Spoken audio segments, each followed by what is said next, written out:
Hello, sun and bright blue sky. Got a feeling this day's gonna be fine, so fine. Pretty birdies and butterflies, so beautiful, everything's so alive. I'm gonna bloom where I am planted, like flowers in a garden. Seasons change, people change, and I can too.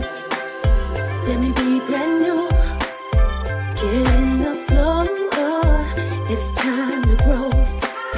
Like the first of spring, gonna spread my wings. It's time to fly, free, happy, alive. It's time to fly, free, happy, alive.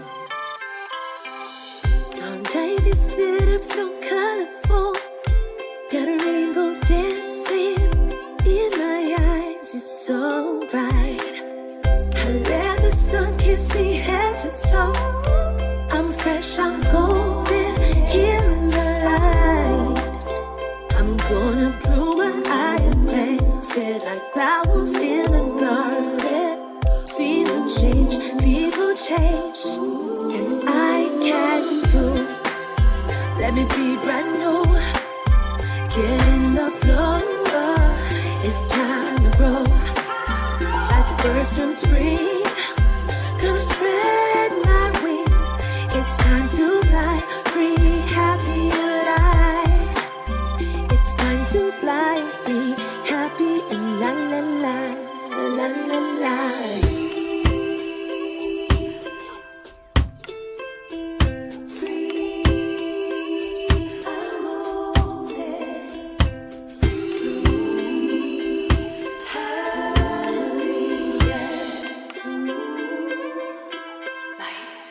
Breaking through, let me be brand new, get in the flow, it's time to grow, like the first of spring, gonna spread my wings, it's time to fly, free, happy, and la la la. I'm breaking through, let me be brand new, get in the flow, it's time to grow. Grow like the first of spring, gotta spread my wings. It's time to fly, free, happy, alive. It's time to fly, free, happy, and la la la, la la la.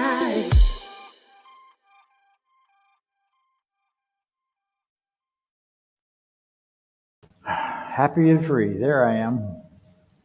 Welcome to the Center for Spiritual Living Midtown, where such is the nature of life that all it asks and all it wants is the opportunity to appear. You're that opportunity. So am I, and so it is. Are you hearing a lot of echo? A lot of echo. Help us. A lot of ring. Thank you. Better. Appreciate it. So, sound system corrected. Life is good. I am here to tell you that we are a center that is all about living life and living it at its fullest. We support people in their lives, whoever you are, wherever you are, whatever your life choices. as long as they are about living life greater and in a more expansive way, because that's what life's about. It's about living. People say, what is the meaning of life? The meaning of life is to live it. And then you get to sort out what it means for you and how you live it and what you choose and where you go and what you do. We are a place that honors all people, whatever your self-identification, whatever you call yourself, whatever your preferred pronouns are. We love you, we celebrate you, and we want to support you in your path that you are choosing, not the one we or anyone else tries to assign to you. So freedom is a cornerstone of what we teach and what we're about. We are a place that teaches spiritual practices, that brings forward ideas where you can learn by doing, not just by getting the philosophy. We also teach a philosophy that's behind this, a philosophy of oneness and a philosophy of unity. And in that and from that come all of the practices and the ways in which we can indeed change our thinking and change our lives. Because that's what matters most. It's how you're thinking about what happens to you, not what happens to you, because that stuff comes and goes and life just does its thing, and sometimes we get surprised. But what we think about it has everything to do with how we're going to ultimately experience those surprises. So, who are we? That's who we are. I'll tell you more about who we are as you listen to our Declaration of Principles, which was written originally by Dr. Ernest Holmes. Listen up.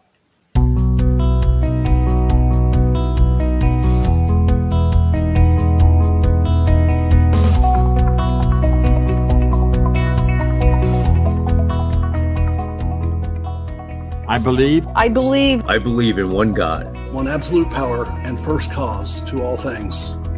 I believe that this power is perfect love and creates out of a desire to express love. I believe all thought is creative, and how I choose to think creates my personal experience. I believe in the unity of all life and the immortality of the individual soul, forever unfolding. I believe in the eternal goodness, the eternal goodness of God, the eternal loving kindness, and the eternal givingness of God to all. And so it is. And so it is. And so it is.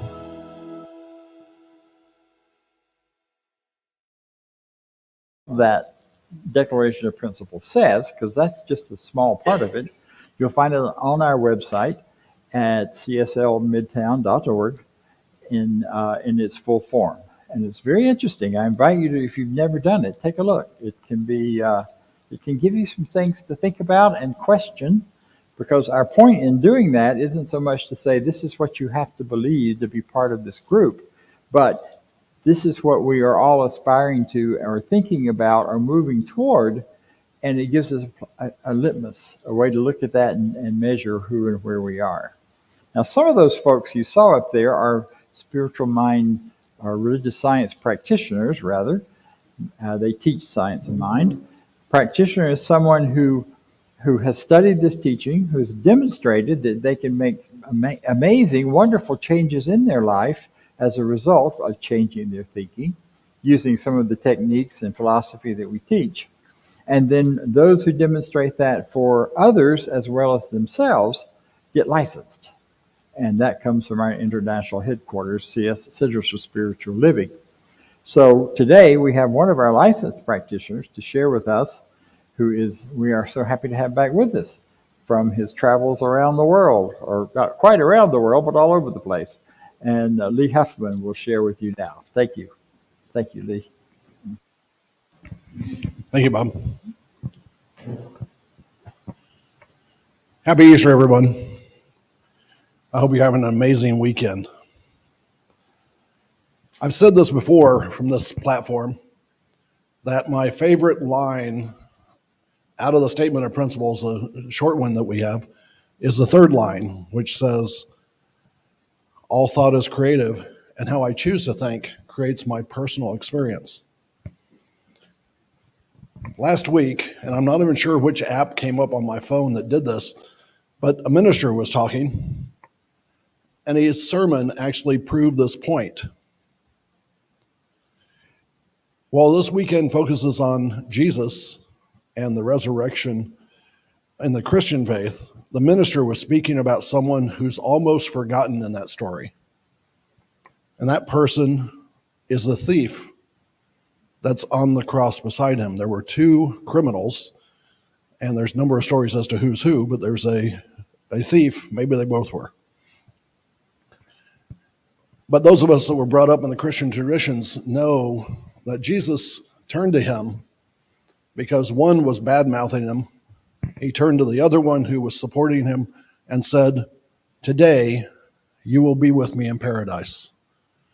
So I'm driving on down the road and I'm thinking, what did the conversation look like when the thief got to paradise, got to the gate, and started talking with St. Peter? So I imagine something like this. St. Peter would say, "Hello, how are you?" Now the thief, a little bit dismayed, says, "I'm here," and a little bit bewildered. St. Peter might ask, "Why are you here?" And pointing at Jesus standing beside him, the thief may say, "He told me I could come." St. Peter would say, "Okay, but do you understand the doctrine of faith?" And the thief would say, "Well, no, but he told me I could come." "Well, have you been baptized in the river?" "No, but this man told me I could come." "So did you give a tithe of all your earnings to your church?" And the thief would say, "No." Earnings is a little bit strange word there, but no. "But I believe this man when he told me that I could come and get into paradise and that I could live forever." About that time, old St. Peter would say, his eyes would light up, and he would say, "So you believed?" And the thief would say, "Yes, sir, I do believe." Then with a broad smile on his face, St. Peter would turn, unlock the gate, open it wide, and with a gesture welcoming the thief into paradise, he would say, "And so it is." That's all it is. All thought is creative, and how I choose to think creates my personal experience. As a practitioner, we study a lot. And it's an honor to study under such leaders as Reverend Deen and others that we've studied over the years. But also as a practitioner, we get the honor of saying, writing, and providing spiritual mind treatments for the people in our community.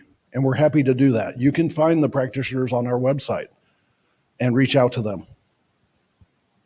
Spiritual mind treatment is a powerful tool for helping us believe.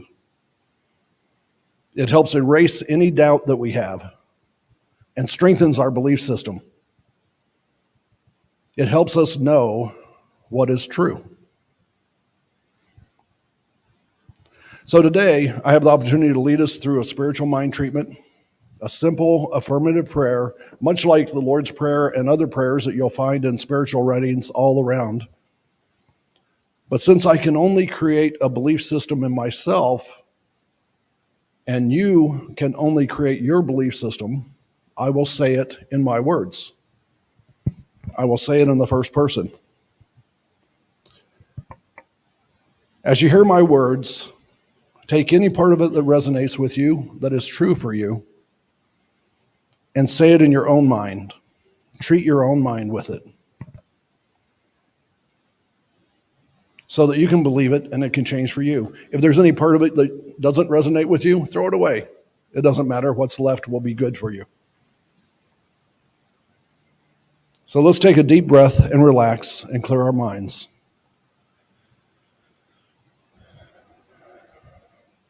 Take another deep breath. Push away the sound of that dog barking outside your door. That noise coming from down the road. The sorrow from what we have lost in the past few weeks. all the things that might distract us from this moment right now. Breathe deeply and just let the last week go by. Prepare yourself to fill your mind. Whatever it is that you need to believe and receive, the goodness from the universe, be open to that. Now know this with me if you will. I believe that there is one God, one absolute power and first cause to all things. I know in the beginning, the only thing there was God. God, therefore, created everything out of itself. God can manifest anything that I desire and believe. If I have a need for comfort, God will comfort me because I believe. If I have a need for companionship, God will provide companionship for me because I believe. If I have a need for finances and the ability to give, the ability to put food on my table, God will provide that because I believe the universe will provide. I know these things are true. I know that nothing can get in the way of my beliefs manifesting. I know this because I believe in it. And every thought that I have is creative and creates my world, the universe around me. So now I release these words into the universe, knowing that they will not return to me void and that every need will be met. And together we say what St. Peter said in the story. And so it is. The next song is one of my favorites. It's by one of my favorite artists, Daniel Nahmod, and it's Everything New. Bring it on. Everything new. Everything different. Everything true. I am ready for my next thing to do. Oh, I know it's gonna be everything new. I'm through crying, I'm through waiting, I'm through hoping against all hope. I'm through longing for something gone that'll never return. Think I finally learned to bring it on. Everything new, everything different, everything true. I am ready for my next thing to do. Oh, I know it's gonna be everything new. I'm through grieving, I'm through dreaming that the life I had is ever coming back. But no more wishing on someone else's star that'll never be mine. I think it's time to bring it on. Everything new, everything different, everything true. I am ready for my next thing to do. Oh, I know it's gonna be everything new. And I've survived many times before. Broken hearts and slamming doors. I'll be alright, yes I will, once more, just as I did back then. I'm gonna rise. once again. So bring it on, everything new, everything different, everything true. I am ready for my next thing to do. Oh, I know it's gonna be everything new. So bring it on. Everything different, everything true. I am ready for my next thing to do. Oh, I know it's gonna be everything new. I know it's gonna be everything new.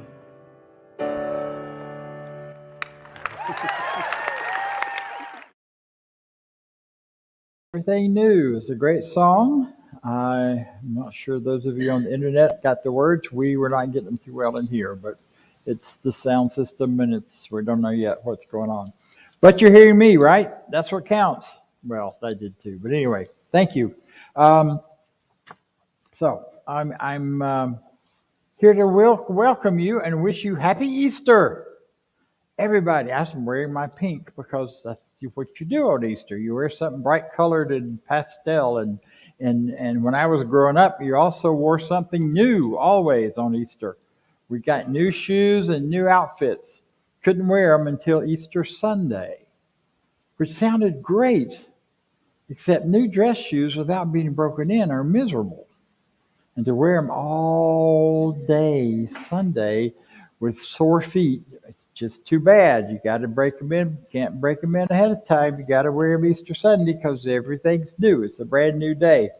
This is Easter. This is Estar. It is also the celebration of the Resurrection Day in the Christian world, and in other worlds and pre-Christian worlds, this was the celebration of Estar. Estar, the goddess of fertility and growth. And it is the fertility rites where that wonderful little bunny rabbit comes from. You know the one? The Easter bunny that lays eggs? Figure that out biologically. But I love it that we do, at this time of year, all of our deep, conscious awarenesses that we're not even aware of consciously, but in our subjective, subconscious mind, comes bubbling up. Right now, today, hour by hour, as the light makes its way around the globe, 2.3 billion people are celebrating their spiritual truth. Let that sink in. That's 31.2% of the population of the world today is celebrating.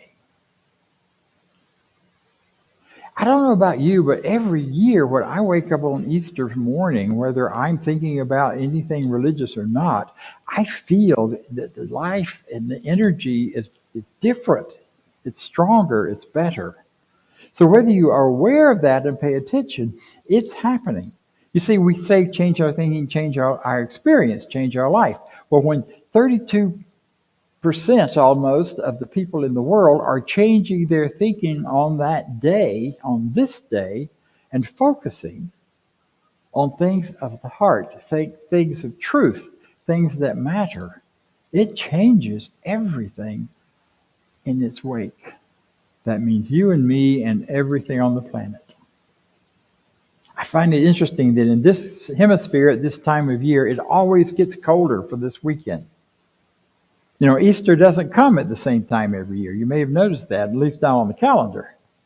It comes the first Sunday after the first full moon after the spring equinox. And who says we're not pagans at heart? You know, come on, people. That's when they decide when Easter is. And they've been doing this for hundreds of years. as long as there's been a Christian calendar. I mean, think about that. This is not like just a Christian celebration that's done in a particular certain way. I have to say, I love it when I drive around on Sunday mornings, or by way here or wherever, and I see all these wonderful, strong, strict, heartfelt, conservative Baptist churches having Easter egg hunts. Sending their kids out in the yard while they're listening to the sermon doing fertility rites that go back way before Christianity. Now, they don't know that's what they're doing. It's just a fun celebration. I don't even know when it started to be associated, frankly, with church, but it has been as long as I can remember. That was the excitement. You get up at daylight to see what the Easter Bunny left, and it's gone on and grown from there. You know, this time of year is built on an old mystic and mythical, I can't even say it, come on out, you'll get it out in a minute. The god Mithra, which precedes Jesus by many years, hundreds of years, was the primary religion of the Roman soldiers.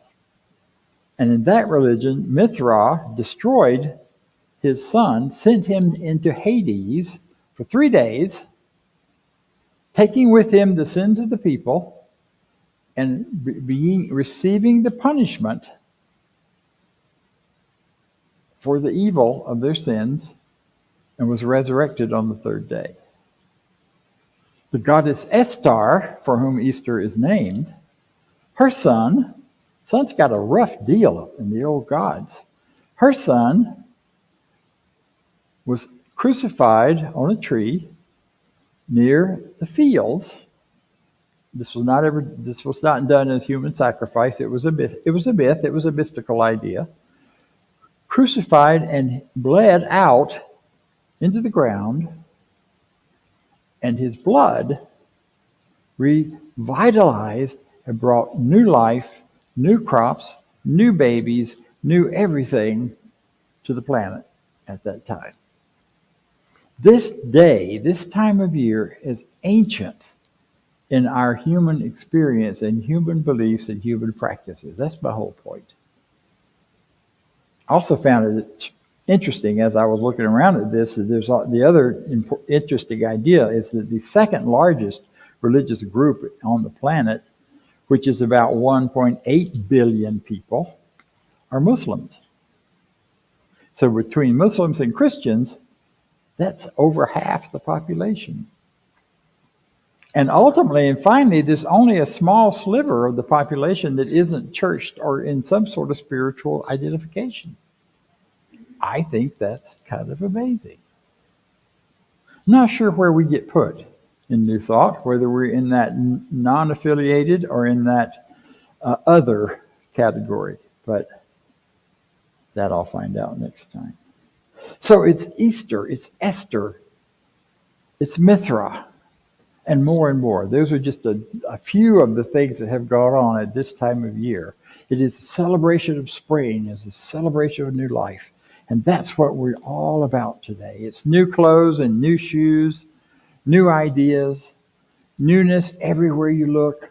Spring fashions are out. People are painting it out, looking and enjoying all these new things. All of this is a deep call it's a part of our very DNA that we feel and relate to this thing happening right now. And that's why I'm pointing to that. Because wherever your current faith belief or ideas about what life is and what spirituality is, it is ancient and old and being pulled, and all people. More people go to Christian church on this Sunday than any other Sunday of the year. Churches have to plan extra services, and they have to manage parking lots in a way they never do, because all of the congregations show up.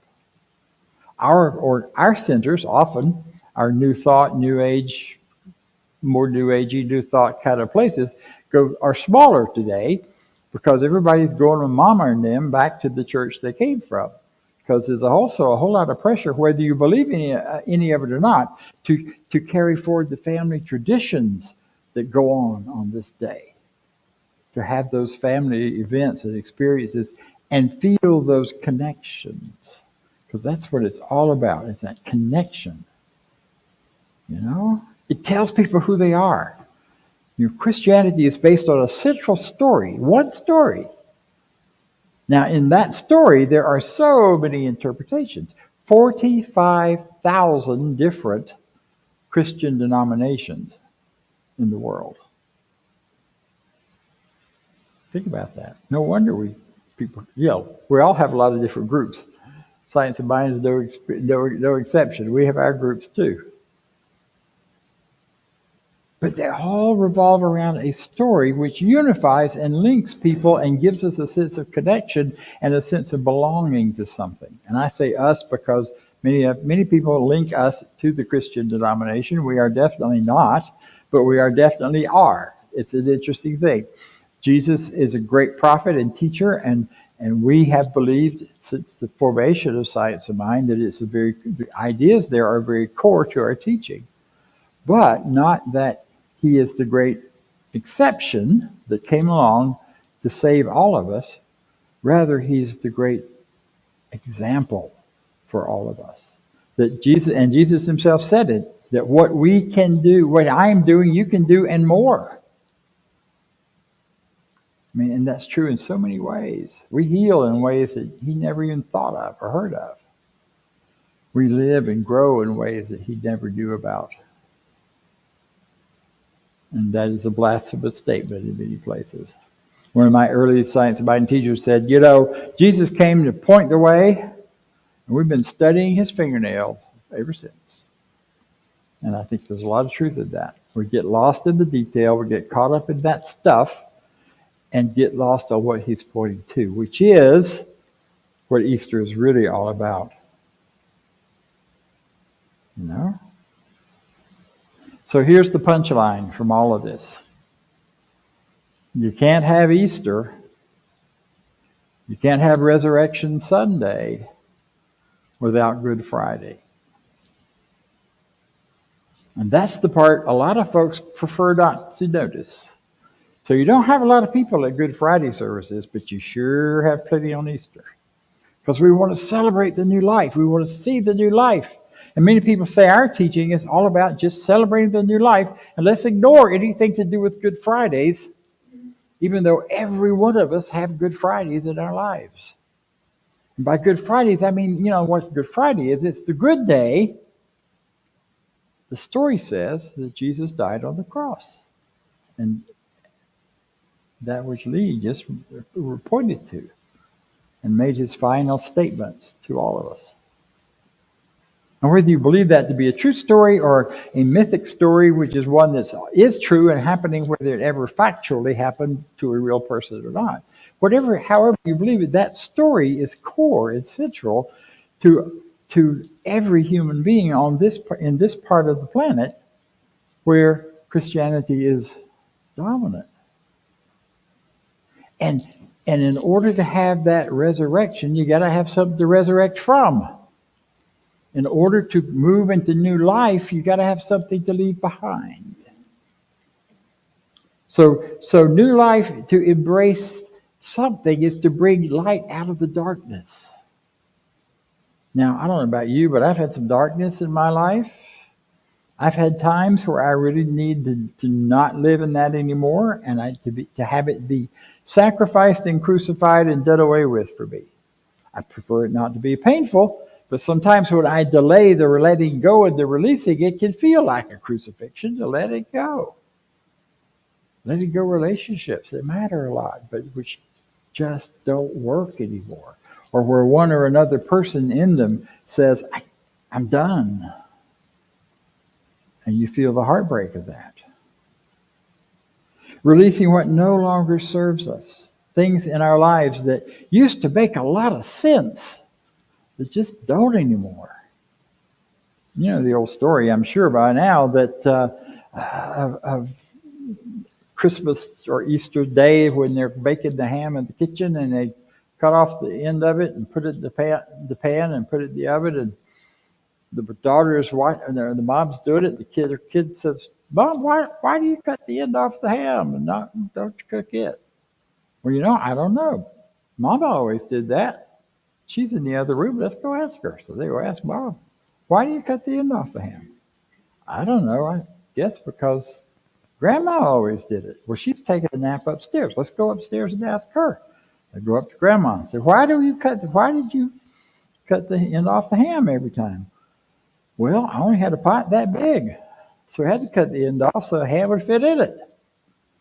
So here we are generations later, still cutting the end off the ham because it was necessary at some point in the past.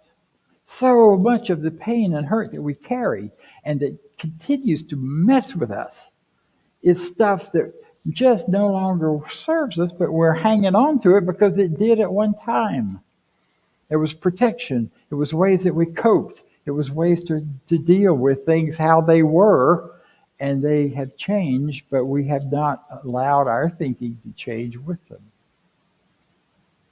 Think about where that would be in your life. Where are the ham hocks you're throwing away? We don't throw those away in the South, but in other parts of the country they do. Yeah. See, it's those old feelings, those old ideas. That's what releasing is about. It's not about releasing things that still serve us, releasing things that still matter to us, releasing things we still want to do or be. It's about releasing what doesn't. Sacrificing being right for being connected. I don't know about you, but most of my relationships, that's always been an issue. I would rather be right, thank you, because I am. But there reaches a point where I'd rather be loved than right. Doesn't mean I can't still have opinions. So the Good Friday thing is that which goes before, is that which is dark. I have an interesting thing here from, before I go there, this is a tricky kind of conversation because it can start to sound like I'm talking about good and evil, darkness and light, as if they are two powers or two forces in our lives, as if I'm talking about a duality. And one of the criticisms that many people have of certain versions of Christianity is its dualism, that it's the belief in two powers. But at its deepest core, at its real truth, at its earliest expressions, it is not dualistic. It is polarity, and there's a difference in a dualism and a polarity. A dualism says light and dark are two different things. Polarity says light and dark are two expressions of the same thing. There is no such thing as a dark bulb. Not even a black light is a dark bulb. You can't turn on the darkness as a thing by turning on a switch. You could turn on the darkness by turning off the light. But there's still light. So light and dark are two ends of the same spectrum. They're two parts of the same, two ends to the same pole. Like a magnet has positive and negative. Those aren't separate different energies. They're just different ends of the magnet where the electricity is flowing in a different direction. Same thing is true with hot and cold. They're not two different things. Coming in here this morning when the heat wasn't quite up to where it ought to be has felt like a polarity. It's felt like a duality. It was cold. But the truth is, it was still warm in here. Nothing was freezing, nothing was icing over, and even if it had been, there was still a presence of heat. Hot and cold are one thing at different points in intensity and frequency. So they're polarity, not a duality. So I'm saying that to say when I'm talking about light and dark, when I'm talking about Good Friday and Easter, I'm saying those have to be together because they are a polarity, singular thing, not because they're two different things. One with darkness and pain, the other with light and freedom. Sometimes we go through our pain in order to release and move into that lightness and freedom. because that's what's available to us. That's where we've been. And because we start out in a world that teaches us about all of these things that aren't the truth, that don't work and aren't real. And as we get more and more connected to our realities, those polarities may not be as distant to one another, so our pain may not be as extreme, and our joy may not seem as high, or may be higher, but as the polarities come closer together, they're both still very, very important and very strong and very real. So you may not suffer things the same you once did, but you'll have greater freedom.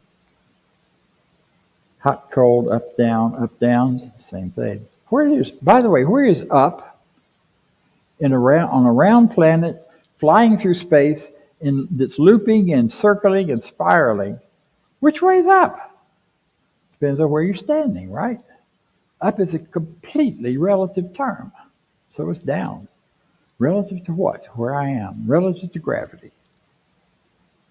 Now, all that is simply leads into this other idea that I want to share very quickly, is about the scientists are now telling us very clearly in this business of light and dark that there is a larger spectrum of light and dark than we have yet known. Human beings see light, and we know what is around us and what is there. I see this podium, so it seems real to me. I see you, so you're really here. I see all of my world around me. Everything in the physical world I can see is because of light. And yet I see only a tiny spectrum of the huge spectrum frequency that light is. And out in its far regions is something called dark. And there's also something out there called dark matter. And we are constantly surrounded not only by light matter that we can see, but dark matter all in between and around it. It's here, it's filling us, it's everywhere. And we are able, by changing our thinking and changing our seeing, to pull realities out of that dark matter into the light that we may not have known before. That's why when you suddenly decide you want to buy a red Toyota, everywhere you look, there's suddenly red Toyotas. Now, they were all there before, but you didn't see them because they weren't part of your reality. They were hidden in the dark. So those dark experiences simply guide us to what is more important and powerful and truthful for us of the light. The Toyota is a very crude example or experience of that. See, when we perceive reality, we are perceiving the light reality. But when we learn to open beyond our five senses, we begin to perceive things that are far beyond that. A big part of what practitioners learn in our training and teaching is that every cubic inch of space is filled with as much dark energy as it is filled with light energy, and it is all of that is part of the total creative power of the infinite showing up right where you are. And that creativity shows up in response to your thinking, your belief, your conviction. That's why we can say, change your thinking and you will change your prosperity. It's there waiting for you. It's available to all of us. And many, many forms of prosperity, whatever forms you can accept and receive. But you change our belief in it, I change our thinking about it, we draw more of it out of the part that can't be seen into what is seen. Someone used to say, so if I'm trading for more money, where's that money now? It's wherever it is. And you're going to bring it to you by changing.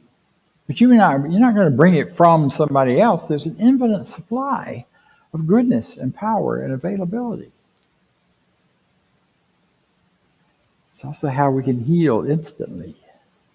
Our bodies are not only are filled with light energy, they are filled with dark energy. And that dark energy can transform and change in a heartbeat, in a moment. As we completely develop that belief in and feeling of its fullness, its possibility, and its greatness. So there's this vastness simply waiting for you to recognize that, like Jesus, you could say, it's finished. I am done with this old stuff. I don't want it anymore. I'm not playing there. Which is a real bad paraphrase of the words from the cross on Good Friday. I've always thought it was strange until I understood some of this, that Good Friday was called Good Friday. That's why. Because there's a deep understanding even in that spiritual world as well, that it was a good thing happening that day. Whether it was a factual thing or a symbolic thing. And instead we emerge into the now, into the love, into the power, into the goodness.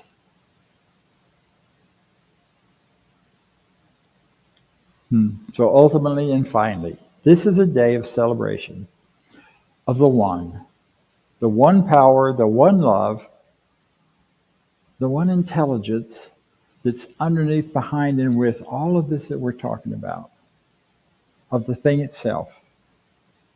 And that in which we all are created, in which we live, which we move, in which we have our being. Because ultimately, believe it or not, every one of you, every one of us, is absolutely wonderful. You are the risen Christ in your life. Today we are celebrating you as well. And so it is. Thank you.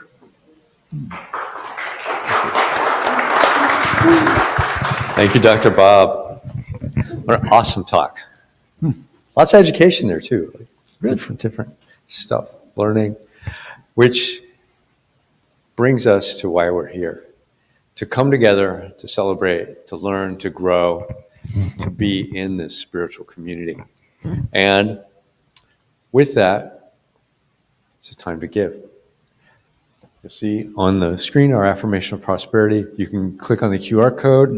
You can put money in the basket in the back of the room.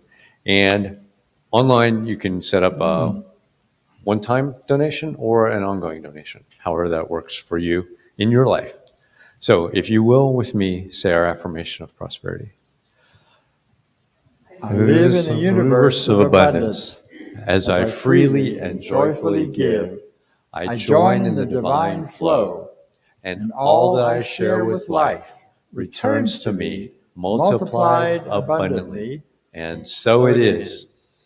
In addition to money, time and talent are things that we like to receive, and in that, we're looking for people to help set up and take down in here in person. And if you're interested in technology, there's all kinds of opportunity there. So if that's something that you're interested in, on the website, there's a link to email for Dr. Bob to do that, to help volunteer, whether it's here or remotely. We can do either one of those. So think about that. If that's your talent, please share that with us. Thank you. And back to Dr. Bob. Whoops. Come on, I can do it. So, in addition, I would just say any talent that you have that you would like to share, we'll find a way to make it an important and integral part of this community. Because we are a community that's not just about receiving, but it's also a community about giving. And so we give and receive and give and receive, and the flow circle keeps going and keeps going. If you have a lack in some area in your life and you want it to be improved, find somewhere to give that matches it. Find a way to set it, because it's like priming a pump. You get it started and you get the suction going and the pump starts pulling the water up and away you go. And the same thing here. When we had an office that had a in-person place, I used to tell folks, you're looking for a job, you can't find one, come work in the office for a week. And you'll get a job, because it'll change your thinking just being there and being around other people like us who believe in your possibility, and that will help you manifest what you're looking for.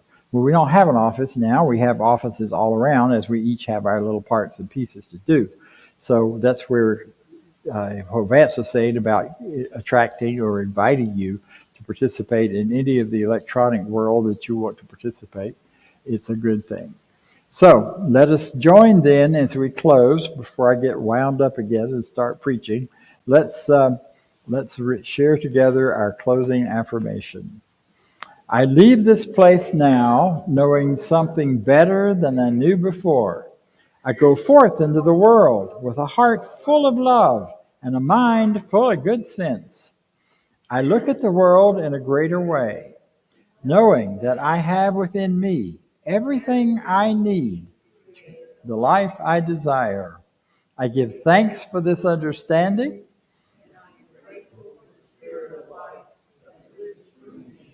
And so it is. Have a wonderful week. Happy Easter. Happy brunch, because everybody goes to brunch on Easter. Thank you.